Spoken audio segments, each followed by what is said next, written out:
Welcome to SVG-TV News for Friday, May 6th, 2016. I'm FRASER with the headlines.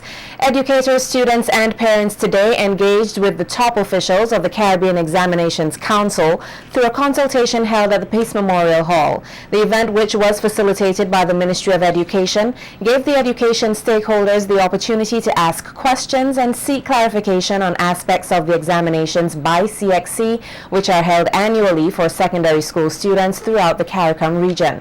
Chief Executive Officer and Registrar Glenroy Cumberbatch says that the Council is constantly seeking ways to better prepare students for the exams so that they have a better understanding of the requirements. We have exemplars that are also available for some subjects, and these exemplars are actual pieces of work written by the students, and they're annotated. We write on them to tell you what you could have done to give a fuller answer or a more complete answer. So all the efforts are there to try to help you prepare better for examinations, and it is a two-stage process. It begins in full form, where you're beginning to gather the skill, the knowledge, the attitudes. Once you have those, then you start looking to see how best can I prepare myself now to take the exam and to do well in the exam. It doesn't begin in full form doing test papers and those kind of things. You have to collect the knowledge, the skill, the attitudes first. Then you can try to see your skill in being able to manipulate the test papers, know what the test papers require, and prepare yourself to write an examination. The CXC Chief Registrar also expressed concern that while more persons are receiving an education, the rate of crime in the Caribbean is on the rise. He stated education needs to help facilitate this curtailing of crime and other social ills. We are better educated, we have access to education, we have increased crime and violence, and we have high unemployment. So there seems to be some mismatch somewhere in the system. And if we go further, the majority of countries have put all the eggs in the basket of service economies. And in order for service economies to work, you have to have good knowledge. It must be a knowledge base or skill base. Okay? So if we don't have those things, then what is the value of education, or where are we going to go?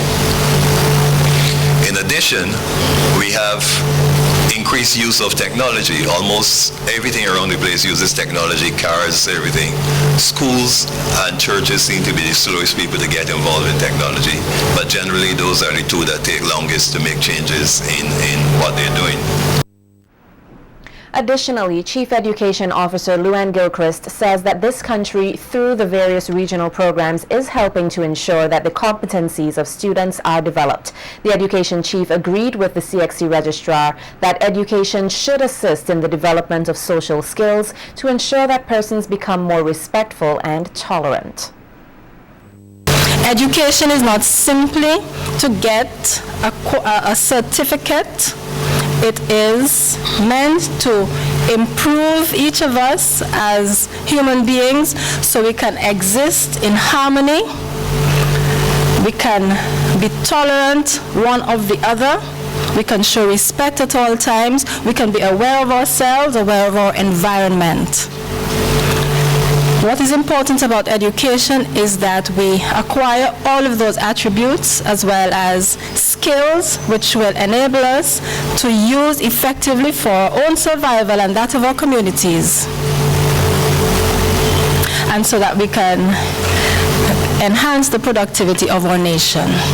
Diplomatic relations between Chile and SVG received a boost as representatives of both governments signed a Memorandum of Understanding, or an MOU, earlier today. Speaking at the signing, this country's Prime Minister Dr. Gonsalves says the MOU is about the facilitation of air transport connection between SVG and Chile.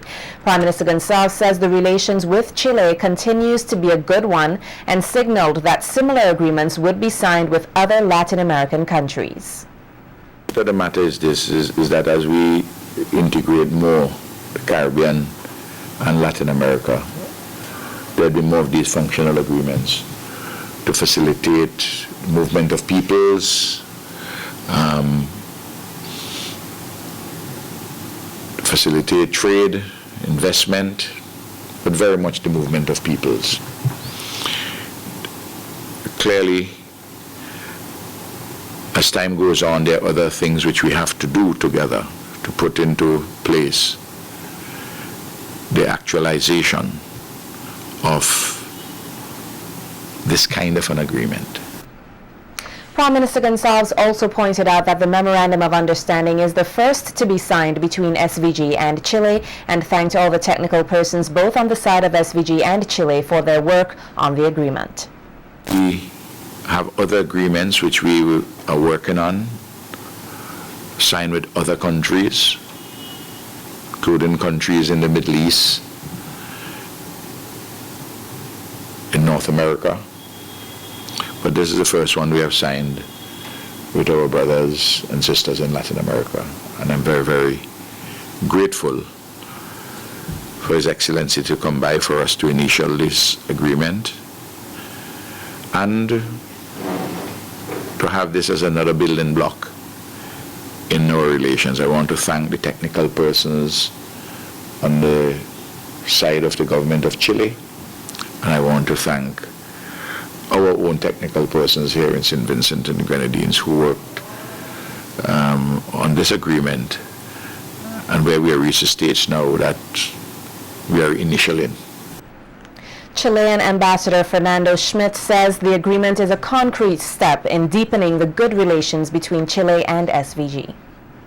What we have signed today is that the Memorandum of Understanding means that this agreement, regardless of the fact that will be signed later, but the agreement in all its components enters into force today.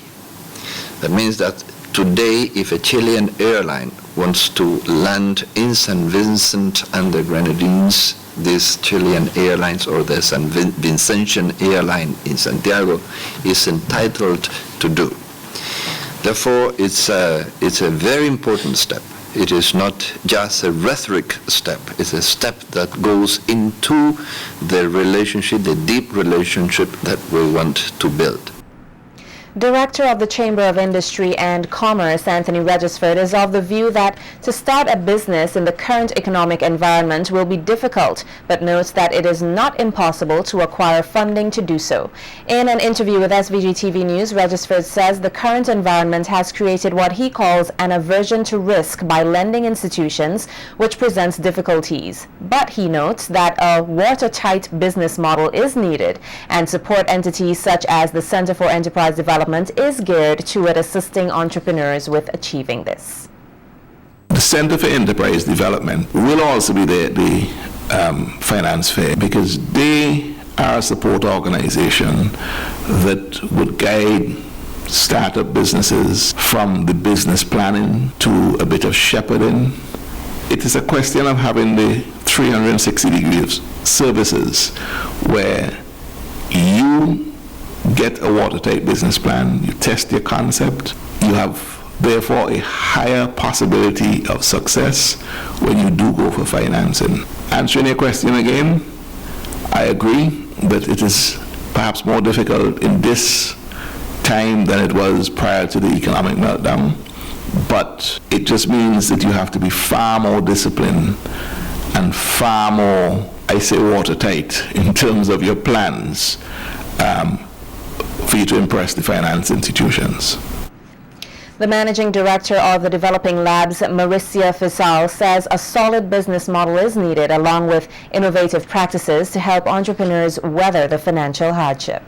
Well, as far as weathering the storm, it comes down to your business model. And what we'd like to push here at the Chamber is the idea of business model innovation. So how are you adding value to your products? Are you just going along the same ways that you've always done, or are you finding ways to innovate through the delivery of your service and products? Are you finding ways to cut your overhead to increase the value proposition of what it is that you are offering? So sometimes when we think that, okay, there are hard financial times, and there are things we need to do to make sure that our business has long-term sustainability, that does not necessarily mean all finance-related activities. Sometimes it's just a matter of your strategic planning, of doing a little reconfiguration of who your target market is, what kinds of outreach you're doing, and how you go about making that into a complete package. In an effort to stimulate economic growth and to spread knowledge regarding the use of financial instruments to greater advantage, the St. Vincent and the Grenadines Chamber of Industry and Commerce is putting preparations in place to host its inaugural finance fair. The two-day event will commence on May 10th, 2016 and run through the 11th from 9 a.m. to 5 p.m. daily at the French's House, Kingstown. In more local news, the National Council of Women, the NCW, is expressing concern over the number of women and children who are being violated in this country. President of the NCW, Beverly Richards, says that the vulnerable are being abused and called on persons to be vanguards. Richards says that as Child Month is being commemorated, there must also be a focus on the protection of children from their abusers. Too many of our little girls depart from good counsel too early in their tender age. We need to protect our children from the abusers, even if the abuser is their father or mother. This country has recorded too many cases of murder, incest, rape, sexual assaults, teenage pregnancies, and other discriminating and violent acts.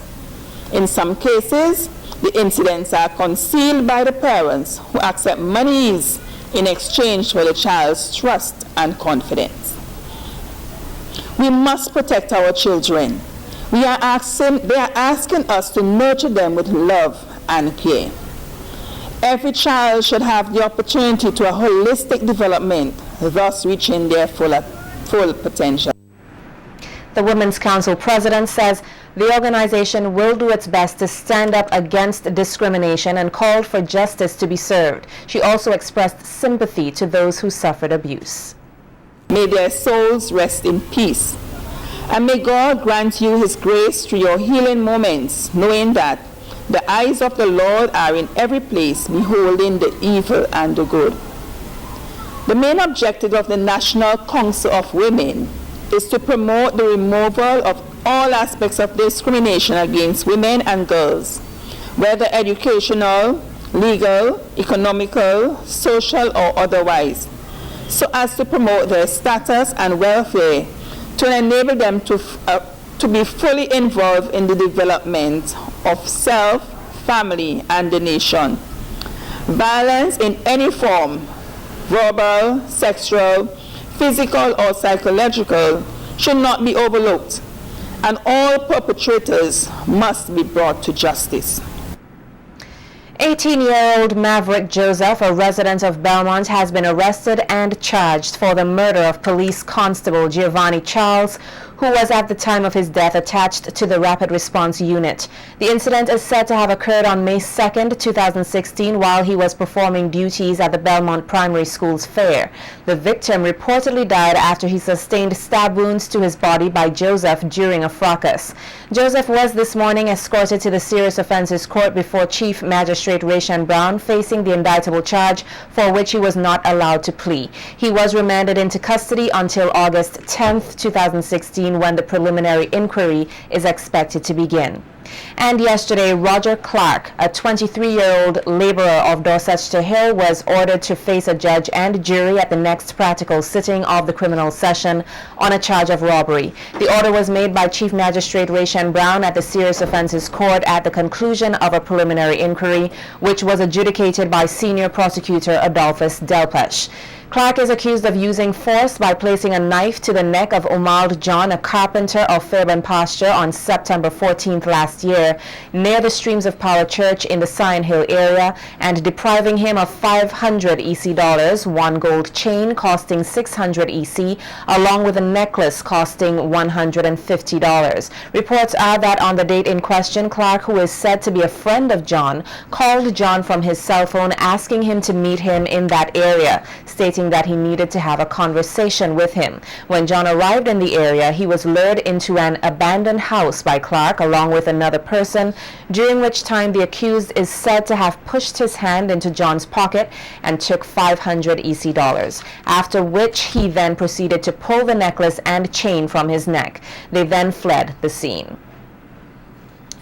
Digicel SVG will be rewarding mothers in all 15 constituencies across SVG in a special way for Mother's Day. On Friday, April 29th, the company launched its Mama Don't Worry Mother's Day promotion, geared at recognizing and rewarding needy mothers in all 15 constituencies across SVG. The promotion officially got underway in the East and West St. George, West and Central Kingstown constituencies. The mothers were presented with free groceries, gift baskets, and body products. Digicel credit, had a utility bill paid, and also had an opportunity to win lunch for two at the French Veranda restaurant. Digicel's head of mobile operations, Dion Entage, says the company thought it was an opportune time to ease the stresses of mothers across the entire country through the newly released song by brand ambassador Matt Skull, Mama Don't Worry.